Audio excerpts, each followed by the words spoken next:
Hola, muy buenas. Dice el refrán que perdonar es de sabios, aunque a veces cueste hacerlo. Perdonar es bueno para la salud y sobre todo para el corazón. ¿Sabían que las personas que perdonan padecen menos síntomas de enfermedades, tienen menos ansiedad y duermen mejor? Perdonar nos beneficia más que guardar rencor o culpa. Así lo aseguran varios estudios que han examinado el efecto del perdón en la salud. En nuestra siguiente tertulia de filosofía vamos a hablar sobre esta virtud, pero antes veamos las reflexiones que hace sobre el perdón José Vargas, que es víctima del atentado de Hipercor y presidente de la Asociación Catalana de Víctimas de Organizaciones Terroristas.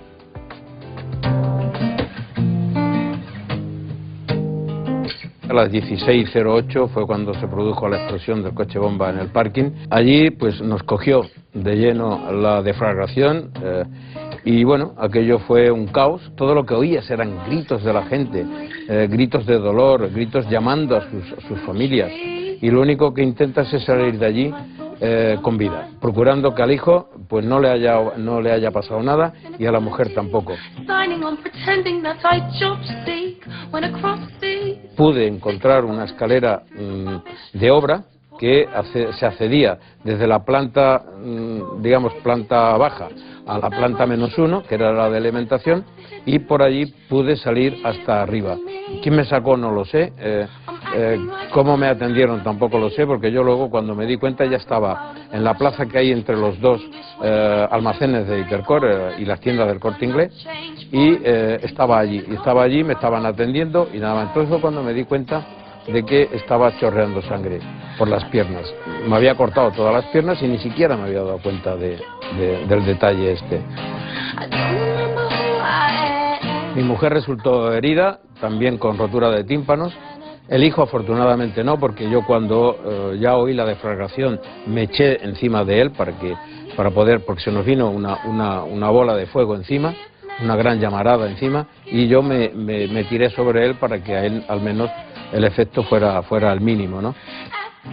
Yo las heridas que tuve eran heridas, no fueron quemaduras afortunadamente, fueron heridas en las piernas, en los brazos, heridas de cortes de los cascotes, de las planchas del techo que volaban, eran planchas metálicas, y eso era lo que tuve. Allí mataron a 21 personas, entre ellas a varios niños. Dejaron a 46 heridos. ¿Qué han conseguido? Nada, no han conseguido nada.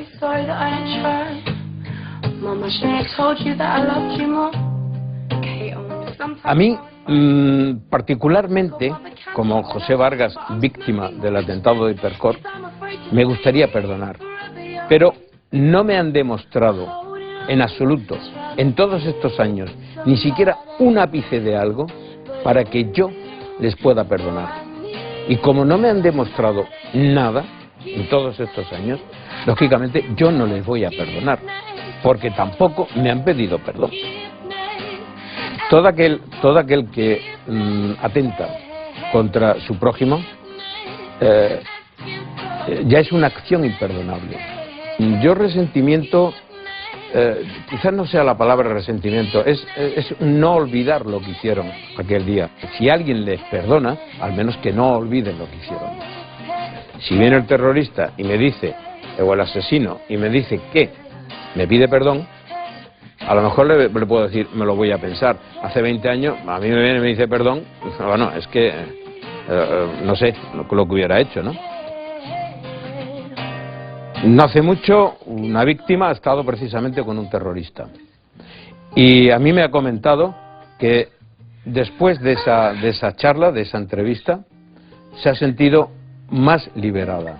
Hombre, a mí me gustaría, si me piden perdón, y realmente sé que lo dicen con convencimiento, a lo mejor llegaría a perdonarles.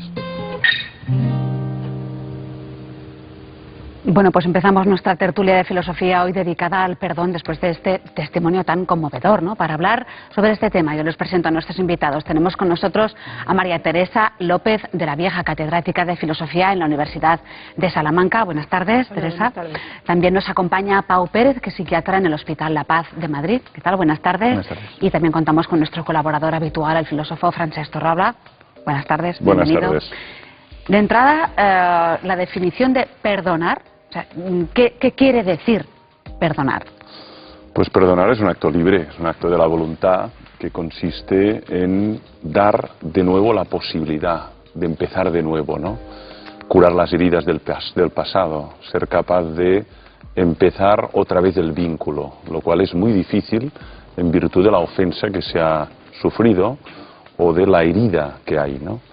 Por tanto, el tiempo puede ayudar, pero el perdón no es el olvido, ¿eh? El perdón es un acto de la voluntad, ¿eh? Uno perdona o podría no perdonar. El olvido muchas veces no lo controlas. Uno se olvida de algo que sucedió a pesar de que no quería, o a veces uno recuerda a pesar de que querría olvidar. El perdón es un acto de la voluntad que requiere mucha audacia. Enseguida ampliamos la definición que nos hace Francesc, porque, más que nada porque ha escrito un libro que se titula El perdón.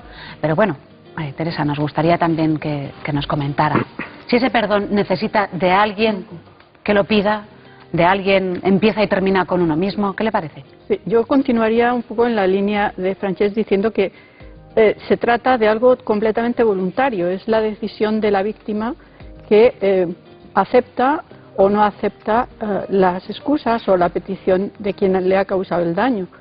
¿Excusas, dice? Sí, puede ser excusas o puede ser el reconocimiento de la culpa. En todo caso, se trata de una relación que se establece entre quien ha causado el daño y quien lo ha padecido. Y por esa razón tiene que ser la víctima la que decida de esa manera totalmente voluntaria aceptar ese acto de arrepentimiento o de reconocimiento por parte de la víctima. Entonces, eso da la impresión que cuando hablamos de perdón son individuos que en esa relación con otros individuos deciden perdonar.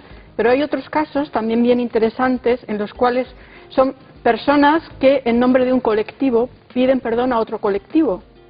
Y bueno, hay un ejemplo bien significativo, a lo mejor todos os acordáis de cuando pidió perdón Bill Clinton, pero no por lo que estáis pensando, sino que pidió perdón en el año 94 porque se estaban realizando en Estados Unidos durante 30 años experimentos con radiaciones sin que lo supiesen aquellos que habían participado en los estudios, que por cierto habían sido financiados con fondos y con agencias públicas. Entonces, después de tanto tiempo, y se trató de problemas que duraron desde los años 30 a los años 70, Bill Clinton, con toda la información que se recogió, pidió perdón a las víctimas. Entonces hay otra forma también de mostrar la virtud del perdón, que no es solamente de individuos, sino que es un colectivo o quien representa un colectivo que pide perdón a otro colectivo. Entonces habría que ver si es exactamente igual. Si vale igual, ¿no? En este caso, Pau. Bueno, yo diría que el perdón es, como todas las cosas, ni buena ni mala, tiene un determinado contexto. Entonces el perdón es un intento por restaurar un equilibrio y entonces hay que entenderlo en el contexto de la relación y en el contexto en el que se produce esa ruptura de equilibrio. Entonces, desde esa mirada, el perdón no tiene por qué ser necesariamente bueno. En ocasiones el perdón puede ser dañino. El perdón puede ser dañino, por ejemplo, cuando es impuesto, cuando colocamos como un estándar moral ser capaz de perdonar y cuando la persona, por lo que sea, está pasando por una situación en la cual ese perdonar lo que hace es que no pueda, de alguna manera, colocar el daño donde es. Si yo he sido agredido, si he sufrido tortura, violación sexual, ser capaz de no dirigir la rabia hacia mí en forma de culpa, sino proyectarla hacia el agresor y reconocer que hay alguien que hizo ese daño, eso es sano, eso es positivo. Entonces, hay un autor muy interesante, Jean Amery, un filósofo, que escribió un libro que se llama Más allá de la culpa y la expiación, y él en ese libro tiene un capítulo en que reivindica el derecho al resentimiento y al odio, ¿no? Y entonces él dice, en una Alemania de posguerra en la que en nombre del desarrollo económico hay que olvidar y hay que perdonar, yo como víctima reclamo mi derecho al resentimiento, a no ver oficiales nazis que están en puestos políticos y de poder, etcétera, ¿no? En este sentido, yo me cuestiono un poco lo que decías tú, y pondría un ejemplo justo de lo contrario, ¿no? Nosotros, bueno, sabemos que después de situaciones de violencia política ha habido muchas veces comisiones de la verdad. Quizás el paradigma de comisión de la verdad sea la de Sudáfrica. La Comisión de la Verdad de Sudáfrica, que es una comisión de inspiración católica, pues bajo la presidencia de Desmond Tutu, lo que hacía era cambiar verdad por perdón. Y entonces se suponía que si el perpetrador era capaz de confesar los crímenes delante de las víctimas y el tribunal constataba que no había ocultado nada, entonces concedía el perdón. Los estudios psicológicos, psiquiátricos, a seguimiento a 5 o 10 años, lo que demuestran es que eso fue un rotundo fracaso. Es decir, que las víctimas, muchas resultaron retraumatizadas por tener que escuchar las atrocidades y porque alguien en nombre de ellas otorgara un perdón que no era el que ellas habían decidido. Entonces, perdonar es un privilegio de la víctima, no es una obligación y nadie puede perdonar en tu nombre. Tú ni en puedes... ese momento, ni en ese lugar. No. Exactamente. Pero era una operación quizá de... Entonces, era algo que era, digamos, que llamaba mucho la atención y que durante mucho tiempo se convocó como un estándar de buena práctica, y hoy en día sabemos que no, que eso fue algo que sobre el papel estaba muy bien, pero que en la práctica dejó a las víctimas peor de lo que estaban, porque ellas no fueron parte de ese proceso, no hubo ese reequilibrio del que yo hablaba antes, ¿no? Sino que desde arriba se consideró que eso es lo que había que hacer y fue una imposición, digamos, bien intencionada. Como para decirles, ¿qué más queréis? Ya se ha pedido un perdón público. Es que además está lo que Paul Ricoeur denomina el perdón difícil, ¿no? Es decir, depende del mal sufrido, ¿no? Y además si es un mal que verdaderamente ha truncado tu biografía, tus lazos, a seres muy amados, el perdón se plantea con una dificultad extrema, casi heroica. Incluso en el caso que el causante de tal dolor suplique el perdón o lo pidas reiteradamente, ¿no? Está la dificultad también de concederlo, ¿no? Entonces aquí me parece que es uno de los temas más serios, ¿no? Porque una cosa es perdonar, pues que en el autobús una persona por el desplazamiento inercial te haga un pisotón, y otra cosa es perdonar una humillación reiterada, constante, durante tu infancia, durante tu vida, ¿no? Pero aún así, el resentimiento, que ciertamente es una posibilidad humana, también es una intoxicación del alma, ¿no? O sea, vivir resentido, experimentar el resentimiento o el rencor, es algo que finalmente pesa mucho, ¿no? Y empaña toda la vida de una amargura terrible, ¿no? Aquel perdono pero no olvido. Que es muy frecuente la expresión y que en el fondo viene a decir que no perdono, ¿eh? Lo interesante es no olvidar, ¿eh? Pero el tema es que el recuerdo siempre conlleva una carga emocional. No podemos recordar la ofensa sin una experiencia emocional negativa, ¿no? Pero es verdad que el imperativo es recordar lo que pasó y no olvidar el dolor de la víctima. Otra cosa es si ese recuerdo me incapacita para vivir de nuevo, para empezar de nuevo, para tener nuevas relaciones. Entonces es muy contaminante y se convierte en una intoxicación del alma, que a veces es lo que es el rencor o el resentimiento, ¿no?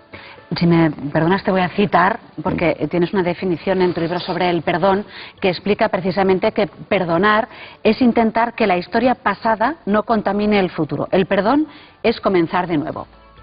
Sería esa la definición. Sin resentimiento, sin fijarse en la forma y el contenido, es decir, es solo el concepto, perdonar. Sí. Hay que perdonar siempre. Sí, otra cosa es si este perdón es condicional o incondicional. Es decir, decimos que es incondicional cuando uno perdona independientemente de lo que haga el agresor. Yo creo que esto es muy heroico, casi sobrenatural, ¿no? El perdón humano me parece que requiere que el agresor pues pida perdón, suplique perdón. Primero reconozca el mal que haya causado y además sea capaz de expresar ese perdón a la víctima, porque es a ella quien tiene que expresarlo. Otro no puede conceder el perdón por ella, como decías tú, Pau, ¿no? Si no, se produce una situación muy extraña y el otro entiende que además